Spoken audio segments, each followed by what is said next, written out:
Hello, welcome to Ranjita Vivek blog.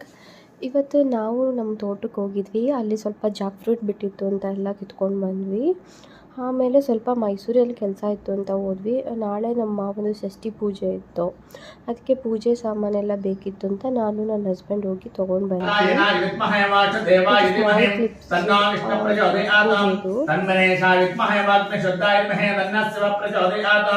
गणांबिका विद्महे महातपाय धीमहि तन्नः गौरी प्रचोदयात् शुद्धस्फटिक संकाशं शुद्ध विद्याप्रदायकं शुद्धं पूर्णं चिदानन्दं सदा शिवम् अहं भजे स्कालं स्मालं कटक्षमालवद्दं नरेकां श्रृङ्कां चक्रां कृपाणां त्रिशेखरद्वन्तिं सिंहस्कन्धाधिरूढं त्रिभुवनमखिलं तेजापरन्तिं ध्याये दुर्गं सेवितं सिद्धिकामहीम्